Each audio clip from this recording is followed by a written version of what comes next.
Friends, मैं Saurabh Kumar top SET and GATE में आपका स्वागत करता हूं। आज हम बिहार अमीन के प्रीवियस ईयर 2014 के प्रश्नों को सॉल्व करेंगे ताकि हम लोगों को समझ में आ जाए कि प्रीवियस ईयर में किस तरह के प्रश्न पूछे जाते हैं। आप लोगों को बता दूं कि आप लोगों को प्रतिदिन एक प्रैक्टिस सेट सॉल्यूशन दिया जाएगा जो एग्ज़ाम के व्यू से काफ़ी महत्वपूर्ण रहेंगे।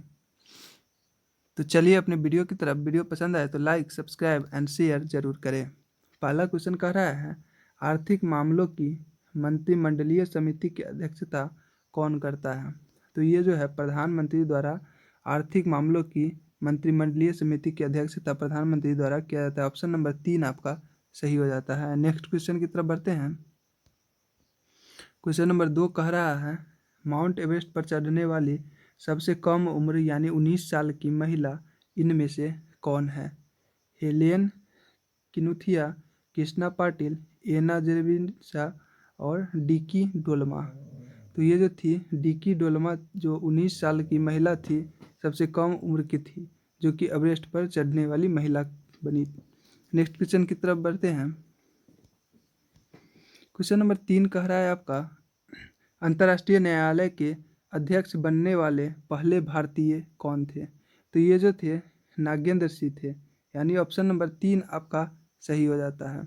इनका अंतर्राष्ट्रीय न्यायालय का कार्यकाल की बात किया जाए तो 1985 से 88 तक थे। 1985 से 88 तक डॉक्टर नागेंद्र सिंह अंतर्राष्ट्रीय न्यायालय के अध्यक्ष रहे थे। नेक्स्ट क्वेश्चन की तरफ बढ़ते हैं।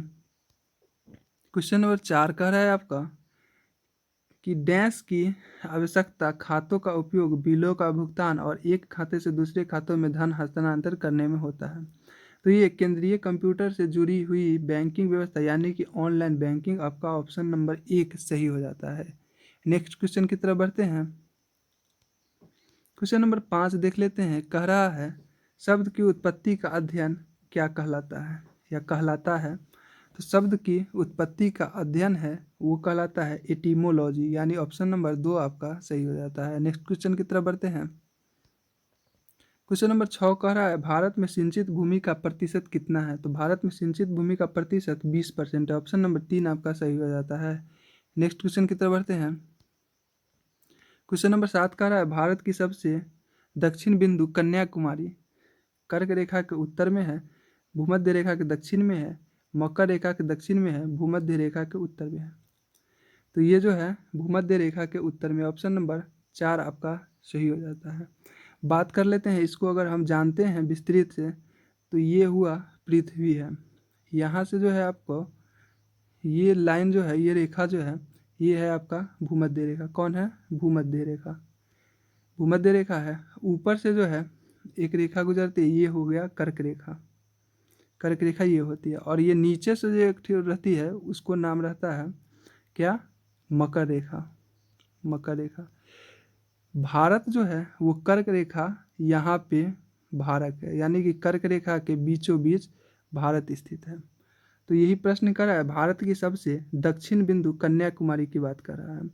तो दक्षिण बिंदु आप देख लीजिए, यहाँ पे रहा होगा कन्याकुमारी है सबसे निचला भाग, जो कि कर्क रेखा के उत्तर में है। कर्क रेखा आपका ये है, तो कर्क रेखा के उत्तर में है नहीं, कर्क रेखा के दक्षिण में होता तो ऑप्शन ये सही हो जाता है। इसलिए कर्क रेखा के उत्तर में ये ऑप्शन नहीं होगा। भूमध्य रेखा के दक्षिण में है, तो भूमध्य रेखा देखते थे, भूमध्य रेखा ये है, भूमध्य रेखा के दक्षिण में है, भूमध्य रेखा के ये उत्तर में पड़ता है, न कि दक्षिण में पड़ता है। तो ये भी ऑप्शन गलत हो जाता है। मकर रेखा के दक्षिण में है, तो मकर रेखा ये है, मकर रेखा के दक्षिण में, मकर रेखा के दक्षिण यानी इधर होता, तो मकर रेखा के उत्तर में है, ये भी ऑप्शन नहीं होगा। भूमध्य रेखा के उत्तर में है, तो भूमध्य रेखा ये है, भूमध्य रेखा के उत्तर में यानी यहाँ पे है, ये ऑप्शन सही हो जाता है। और कर्क रेखा जो है वो भारत के बीचों बीचों से होकर गुजरती है, भारत के बीच से होकर गुजरती है, जिसका आपको मालूम ही होगा गमछा झार मित्र पर होता है, यानी उस राज्य सबसे गुजरती है होकर। नेक्स्ट क्वेश्चन में की ओर बढ़ते हैं। क्वेश्चन नंबर 8 देख लेते हैं क्या कर रहा है। क्वेश्चन नंबर 8 कहता है, भारत का एकमात्र राज्य जो केसर का उत्पादन करता है वो कौन है? तो वो है जम्मू और कश्मीर है। मात्र एक ऐसा राज्य है जहाँ केसर का उत्पादन किया जाता है, जम्मू और कश्मीर। ऑप्शन नंबर 3 सही है। नेक्स्ट क्वेश्चन की तरफ बढ़ते हैं। क्वेश्चन नंबर 9 कह रहा है, प्रायद्वीपीय भारत किस जोनल मिट्टी के प्रकार के अंतर्गत आता है? तो ये आता है लाल मिट्टी का। ऑप्शन नंबर 1 आपका सही हो जाता है। नेक्स्ट क्वेश्चन की तरफ बढ़ते हैं। क्वेश्चन नंबर 10 कह रहा है श्री राजीव गांधी का पहला पुण्यतिथि किस दिवस के रूप में मनाया जाता है। तो राजीव गांधी का जो पहला पुण्यतिथि था उसको एंटी टेररिज्म डे के रूप में मनाया गया। ऑप्शन नंबर 4 आपका सही हो जाता है। नेक्स्ट क्वेश्चन की तरफ बढ़ते हैं। क्वेश्चन नंबर 11 कह रहा है सूर्य के संपर्क में व्यक्ति का स्वास्थ्य बेहतर होता है क्योंकि अवरक्त प्रकाश शरीर के बैक्टीरिया को मार देता है। ये गलत है। प्रतिरोध की शक्ति बढ़ती है। ये भी गलत है। त्वचा के वर्णक कोशिका उत्तेजित होती है और स्वस्थ टैन का उत्पादन करता है। ये भी गलत है। नेक्स्ट है आपका, देखते हैं। अंतिम ऑप्शन है आपका परावैंगिक किरणें त्वचा के तेल को विटामिन डी में परिवर्तित होते हैं। यही जो है यानी परावैंगिक किरणें जो है त्वचा के तेल को विटामिन डी में परिवर्तित कर। ऑप्शन नंबर 4 आपका सही हो जाता है। नेक्स्ट क्वेश्चन की तरफ बढ़ते हैं। क्वेश्चन नंबर 12 कहता है ओलंपिक और विश्व टूर्नामेंट के लिए बास्केटबॉल कोर्ट का आयाम क्या है। तो ये जो है बास्केटबॉल का आयाम की बात किया जाए तो 28 मीटर और कितना 15 मीटर। ऑप्शन नंबर 4 आपका सही हो जाता है। नेक्स्ट क्वेश्चन की तरफ बढ़ते हैं। क्वेश्चन नंबर 13 देख लेते हैं। क्वेश्चन नंबर 13 कहता है पारिस्थितिक विज्ञान इनमें से किससे संबंधित है। तो पारिस्थितिकी विज्ञान इनमें से किससे संबंधित है? पक्षी सेल गठक। और देख लेते हैं, पक्षी सेल गठन था और ऑप्शन की बात करें तो और ऑप्शन दिया हुआ है जीव और वातावरण के बीच संबंध और मांस तंतु। जीव और वातावरण के बीच संबंध ऑप्शन नंबर 3 आपका सही हो जाता है। नेक्स्ट क्वेश्चन की तरफ बढ़ते हैं। क्वेश्चन नंबर 14 कह रहा है फाइलेरिया इनमें से किससे फैलता है। तो फाइलेरिया जो है ये मच्छर के द्वारा फैलता है। किसके द्वारा? मच्छर के द्वारा फैलता है। कौन मच्छर है? तो क्यूलैक्स मच्छर।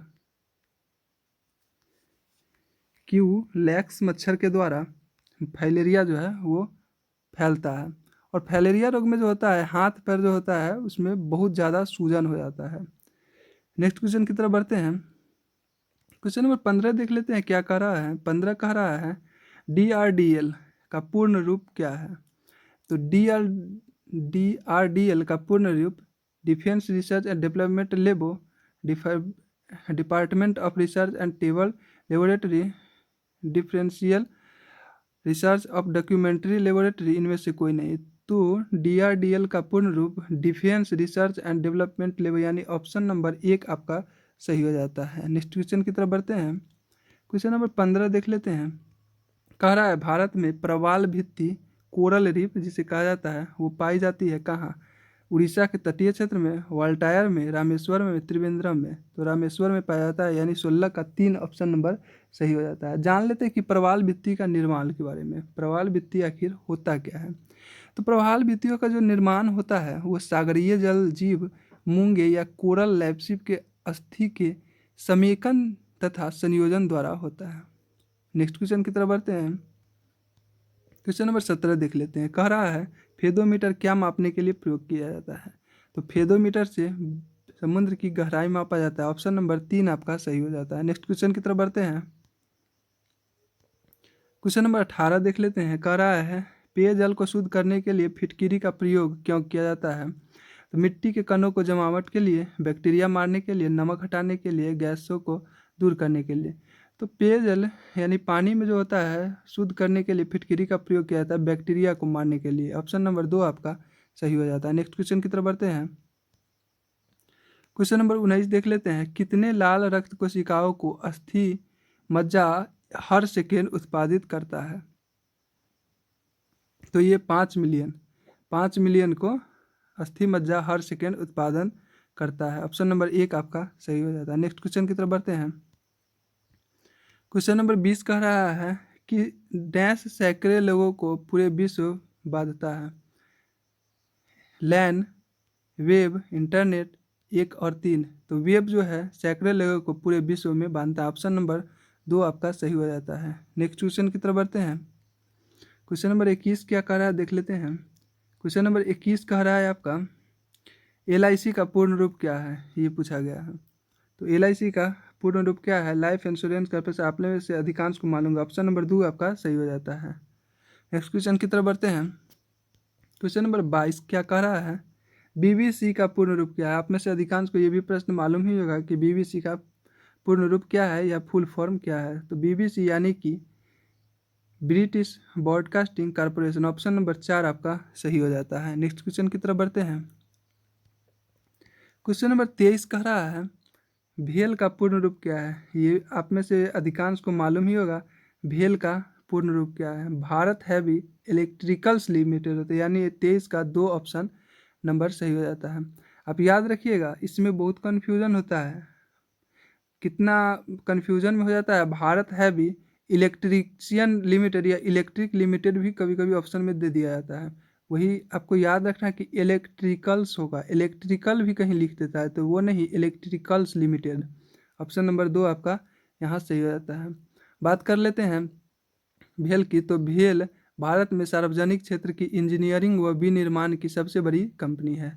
नेक्स्ट क्वेश्चन की तरफ बढ़ते हैं।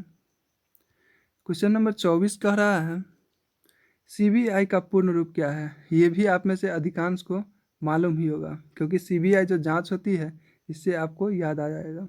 तो सीबीआई का फुल फॉर्म क्या है? तो सीबीआई का full form central bureau of investigation, यानी ऑप्शन नंबर 3 आपका सही हो जाता है। नेक्स्ट क्वेश्चन की तरफ बढ़ते हैं। बात कर लेते हैं सीबीआई के बारे में, कुछ बात कर ले।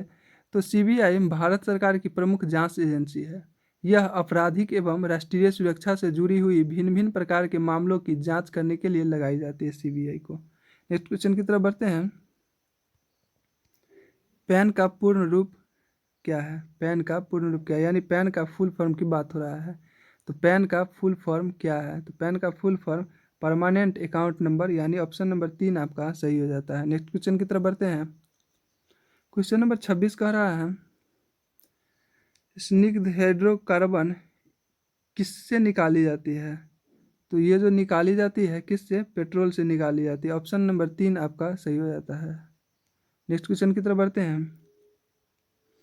क्वेश्चन नंबर 27 कह रहा है खारा पानी में लोहे के लवण से क्या हो जाता है? काला धब्बा हो जाता है, पीला धब्बा हो जाता है, लाल धब्बा हो जाता है, नीला धब्बा हो जाता है। तो पीला धब्बा हो जाता है। खारा पानी में लोहे के लवण मिलाने से पीला धब्बा हो जाता है। ऑप्शन नंबर 2 आपका सही हो जाता है। नेक्स्ट क्वेश्चन की तरफ बढ़ते हैं। क्वेश्चन नंबर 28 कह रहा है सेफ्टी ग्लास को बुलेट प्रूफ ग्लास के रूप में प्रयोग किया जाता है, क्यों? उच्च तनाव को झेल लेता है इसलिए, मजबूत और अग्निरोधी होता है इसलिए, या उच्च तापमान को झेल लेता है इसलिए? इनमें से कोई नहीं। तो ये उच्च तनाव को झेल लेता है। ऑप्शन नंबर 1 उच्च तनाव को झेल लेता है। ऑप्शन नंबर 1 सही है। उच्च तनाव को झेल लेता है इसीलिए सेफ्टी ग्लास को बुलेट प्रूफ ग्लास के रूप में भी प्रयोग किया जाता है। ऑप्शन नंबर 1 आपका सही हो जाता है। नेक्स्ट क्वेश्चन की तरफ बढ़ते हैं। क्वेश्चन नंबर 29 कह रहा है प्राकृतिक पॉलीमर का उदाहरण है। तो प्राकृतिक पॉलीमर का उदाहरण कार्बोहाइड्रेट्स है, यानी ऑप्शन नंबर 3 आपका सही हो जाता है। बात कर लेते हैं पॉलीमर की। तो पॉलीमर बहुत अधिक अणु मात्रा वाला कार्बनिक यौगिक होता है। नेक्स्ट क्वेश्चन की तरफ बढ़ते हैं। क्वेश्चन नंबर 30 देखते हैं। क्वेश्चन नंबर 30 कह रहा है धातु डाइल्यूट ऑक्साइड से डैश विस्थापित करता है, यानी धातु डाइल्यूट ऑक्साइड से क्या विस्थापित करता है? तो ये जो करता है हाइड्रोजन को विस्थापित करता है। ऑप्शन नंबर 2 आपका सही हो जाता है। इसके साथ साथ जो है आयरन ऑक्साइड को भी क्या करता है? विस्थापित करता है। हाइड्रोजन और आयरन ऑक्साइड को भी विस्थापित करता है। नेक्स्ट क्वेश्चन की तरफ बढ़ते हैं। क्वेश्चन नंबर 31 कहता है अयस्क के साथ मौजूद मिट्टी की अशुद्धियाँ इनमें से कौन है? Gang, flux, slag, mineral. तो अयस्क के साथ मौजूद मिट्टियों की अशुद्धता को गैंग कहते हैं। ऑप्शन नंबर 1 आपका सही हो जाता है। नेक्स्ट क्वेश्चन की तरफ बढ़ते हैं। क्वेश्चन नंबर 32 कह रहा है परमाणु की प्रभाजित त्रिज्या होती है। तो परमाणु की प्रभाजित त्रिज्या होती है 10⁻⁻10 मीटर। ऑप्शन नंबर 2 आपका सही हो जाता है। वही बात किया जाए नाभिकीय त्रिज्या की, तो नाभिकीय त्रिज्या की कोटि जो होती है वो 10⁻⁻15 मीटर होती है। नेक्स्ट क्वेश्चन की तरफ बढ़ते हैं। क्वेश्चन नंबर 33 कह रहा है मिट्टी के तेल में धातु है। मिट्टी के तेल में कौन धातु है? तांबा, एल्युमिनियम, पोटेशियम, जर्मेनियम। तो मिट्टी के तेल में जो धातु होता है वो पोटेशियम होता है। ऑप्शन नंबर 3 आपका सही हो जाता है। नेक्स्ट क्वेश्चन की तरफ बढ़ते हैं। क्वेश्चन नंबर 34 कह रहा है कि अमॉर्फस सिलिकॉन के उत्पादन में डाइल्यूट हाइड्रोक्लोरिक एसिड का उपयोग क्यों होता है? तो ये क्यों होता है? मैग्नीशियम ऑक्साइड को घुलने के लिए इसका उपयोग होता है। ऑप्शन नंबर 2 आपका सही हो जाता है। नेक्स्ट क्वेश्चन की तरफ बढ़ते हैं। क्वेश्चन नंबर 35 कह रहा है पित्तल, जर्मन सिल्वर और गन मेटल तांबे के मिश्र धातु है। तांबे के अतिरिक्त और कौन सा धातु इन तीनों में पाया जाता है? जस्ता, टीन, लोहा या निकेल? तो ये पाया जाता है जस्ता। ऑप्शन नंबर 1 आपका सही हो जाता है। नेक्स्ट क्वेश्चन की तरफ बढ़ते हैं। क्वेश्चन नंबर 36 देख लेते हैं। FeZn और Mg की रिएक्टिविटी के बढ़ते क्रम में व्यवस्थित कीजिए। तो इसका बढ़ते क्रम जो है ये कौन है? FeZn Mg। ऑप्शन नंबर 3 आपका सही हो जाता है। नेक्स्ट क्वेश्चन की तरफ बढ़ते हैं। क्वेश्चन नंबर 37 कह रहा है LPG के साथ किस रासायनिक को गैस के रिसाव का पता लगाने के लिए मिलाया जाता है? तो गंध आए, जैसे कि गैस जब रिसाव होती है तो गंध से हमें पता चल जाता है, इसके लिए क्या मिलाया जाता है? तो मिथाइल मर्केप्टाइन। ऑप्शन नंबर 3 आपका सही होता है। मिथाइल मर्केप्टाइन मिलाया जाता है। नेक्स्ट क्वेश्चन की तरफ बढ़ते हैं। क्वेश्चन नंबर 38 कहता है सिलिकन एक गैर धातु है, गर्म होने पर यह अर्धचालक हो जाता है। ऑप्शन है